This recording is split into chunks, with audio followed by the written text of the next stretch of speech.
Hello दोस्तों, स्वागत है आपका हमारी साइकोलॉजी क्लासेस में। तो आज हम आपको बताने जा रहे हैं कॉग्निटिव प्रोसेस, जो कि साइकोलॉजी का एक एग्जाम पेपर है उसके बारे में। ठीक है ना। तो आप देखिए, ये जो है 2016 का है। ठीक है ना। यहाँ पे ये हम आपको पूरा जो पेपर है दिखाएंगे। ठीक है। और इसके क्वेश्चंस को भी रीड करके बताएंगे। तो ये कितने नंबर का होता है, इसमें वर्ड लिमिट क्या रहती है, कितने नंबर के क्वेश्चंस आते हैं, ये सारी चीज़ें हम आपको अभी क्लियर करेंगे। ओके। तो अब आप देखिए, यहाँ पे जो NE5 लिखा है, NE5 का मीन्स है कि ये आपको 10 क्वेश्चंस दिए जाएंगे और 10 क्वेश्चंस में से आपको कोई NE5 करना होंगे, जो कि 5 × 5 = 25 इसीलिए लिखा है कि जो एक क्वेश्चन है वो 5 नंबर का है। ओके। तो 5 नंबर के जब आप एक क्वेश्चन 5 नंबर का है, जब आप 5 क्वेश्चन करोगे तो 5 × 5 25 हो जाएगा। मतलब आपके जो 5 क्वेश्चन होंगे वो 25 नंबर के। ओके। तो ऐसे ही ये शॉर्ट टाइप क्वेश्चन है, और जब लॉन्ग टाइप क्वेश्चंस आएगा तो वो 12 नंबर का रहेगा एक। ओके। तो रेगुलर स्टूडेंट के लिए 12 नंबर का और प्राइवेट स्टूडेंट के लिए रहेगा 14 नंबर का। ओके। तो इनके लिए ऐसा होता है, रेगुलर स्टूडेंट के जो इंटरनल असाइनमेंट्स होते हैं 15 नंबर का एक होता है, मतलब 15 नंबर का एक। ठीक है।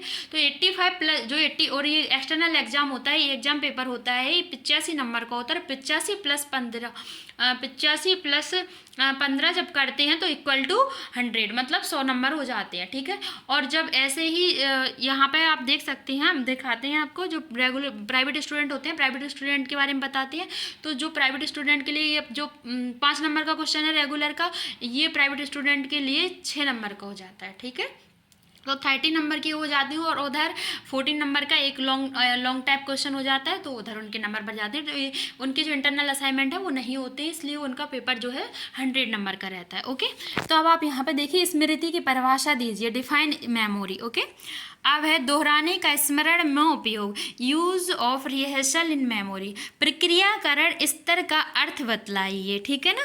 तो ये कह रहे हैं what is level of processing.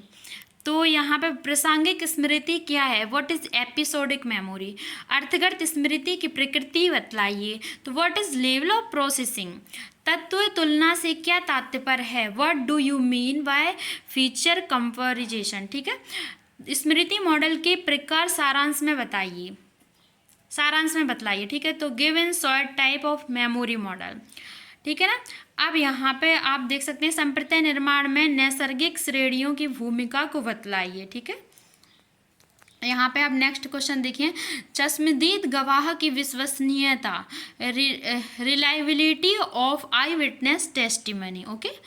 कोई किस प्रकार अपनी स्मरण में वृद्धि कर सकता है, कोई किस प्रकार अपनी स्मरण में वृद्धि कर सकता है, how one can improve his memory. ठीक है ना। तो स्मृति यूनिट फर्स्ट जो है, इकाई फर्स्ट को यूनिट फर्स्ट बोलते हैं। इसमें जो एक क्वेश्चन है वो इस तरीके से दिया जाता है, जबकि स्मृति के निश्चित मापन एवं प्रायोगिक गुणों की विवेचना कीजिए। मतलब कि जो ये क्वेश्चन है ये 12 नंबर का एक रहता है। ठीक है ना। 12 नंबर का। तो इसमें आप देखिए, स्मृति के निश्चित मापन एवं प्रायोगिक गुणों की विवेचना कीजिए, मतलब ये यूनिट फर्स्ट से दिया गया है। ठीक है। तो जैसी जो 5 यूनिट होती हैं सिलेबस में, उस सिलेबस के अनुसार हर एक यूनिट से आपको शॉर्ट टाइप क्वेश्चंस मिलता है और हर एक से लॉन्ग टाइप मिलता है। ठीक है।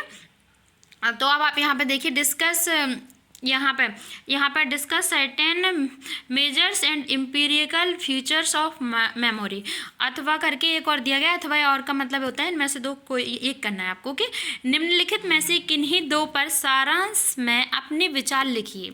ओके। तो सांवेदनिक में स्मृति, लघुकालीन स्मृति किस प्रकार दीर्घकालीन स्मृति बनती है, मतलब जो शॉर्ट टर्म मेमोरी होती है वो कैसे लॉन्ग टर्म बनती है। ओके। ऐसे पूछा गया। अब यहाँ पे कूट लेखन प्रक्रिया, तो यहाँ पे आप देखिए इंग्लिश में ये लिखा हुआ है, पढ़ के बताते हैं। Right your views in short on any 2 of following. ठीक है। कोई 2 करना है। Sensory memory, short term memory, how convert into long term memory. Okay. Encoding process. अब यहाँ पर नेक्स्ट क्वेश्चन जो है यूनिट सेकंड का है, आप देख सकते हैं, स्मृति मॉडल पर एक सारांश लिखिए। तो right a short essay on memory model. Okay.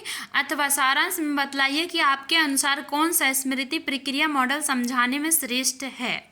तो right in short which memory processing model you think is the best in explanation. Okay, तो यूनिट 3, ये यूनिट 3 का क्वेश्चन है, यहाँ पे आप देख सकते हैं। तो अर्थगत स्मृति के विभिन्न मॉडल की प्रभावकता बतलाइए। ठीक है, discuss efficiency of different model of semantic memory. Okay, अथवा करके या और करके एक और क्वेश्चन दिया गया है, अर्थगत स्मृति के किसी एक मॉडल की विवेचना कीजिए। Discuss any one model of semantic memory. Okay, अब ये जो नेक्स्ट क्वेश्चन है ये है इकाई 5 का। ठीक है, यूनिट 5। तो यूनिट 5 का जो है क्वेश्चन आपको, सॉरी यूनिट 4 है, ये यूनिट 4 है। तो यूनिट 4 का क्वेश्चन है, गलत लिखा है, यूनिट 5 यूनिट 4 का है, क्योंकि क्वेश्चन नंबर होता है ना 5, इसलिए वो यूनिट भी गलती से लिख गया। ठीक है, तो यूनिट 4 का क्वेश्चन है, ठीक तरह से परिभाषित संप्रत्ययों से आप क्या समझते हैं? संप्रत्ययों के गुण एवं उनके निर्माण के नियम भी बतलाइए।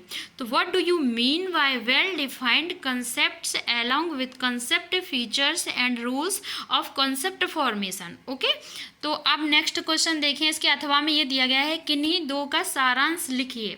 संप्रत्यय निर्माण के प्रायोगिक निर्धारण और श्रेणी सहायता एवं संप्रत्यय निर्माण, ये जो पॉइंट दिए गए हैं ABC, इनमें से कोई दो लिखना है। संप्रत्यय निर्माण के समझाते हेतु सुझाव नए सैद्धांतिक मॉडल। ओके, समझाने हेतु, ठीक है, संप्रत्यय निर्माण के समझाने हेतु सुझाव नए सैद्धांतिक मॉडल। ओके, तो right short note on any two of the following. ठीक है, तो यहाँ पे दिया गया है empirical determinants of concept formation, A point है और बी पॉइंट है concept formation and category help. ठीक है, और जो सी पॉइंट है वो theoretical models proposed for explaining concept formation. Okay, तो यूनिट 5 आ गया है। यूनिट 5 आप देख सकते हैं, मेटा संज्ञान क्या है, मेटा स्मृति में स्कोमा किस प्रकार सहायक है। ठीक है ना, तो ये है what is meta cognition, how does schema से help in meta memory. Okay, अब इसके अथवा में दिया गया है, निम्नलिखित में से किसी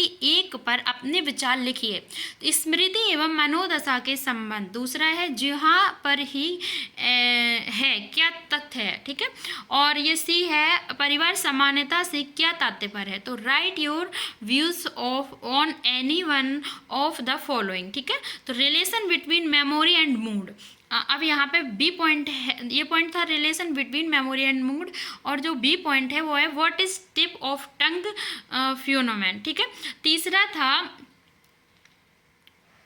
व्हाट इज फैमिली रिजेम्बलेंस। ठीक है, तो यहाँ पे क्या है, यहाँ पे आप देख सकते हैं जो पेपर है, एग्जाम पेपर, वो मैंने आपको पूरा बता दिया है। ये जो एग्जाम पेपर था ये MA सेकेंड सेमेस्टर का था, साइकोलॉजी का। ठीक है ना, तो साइकोलॉजी का ये एक सब्जेक्ट है, कॉग्निटिव प्रोसेस, संज्ञानात्मक मनोविज्ञान। ठीक है, तो ये कॉग्निटिव साइकोलॉजी है, संज्ञानात्मक मनोविज्ञान का पेपर है। ठीक है, अब आपने पूरा देख ही लिया है, आई होप आप सभी को समझ में आ गया होगा। तो चलो मिलते हैं हम आपसे ऐसे ही नेक्स्ट वीडियो में नेक्स्ट एग्जाम पेपर के साथ। Thank you so much.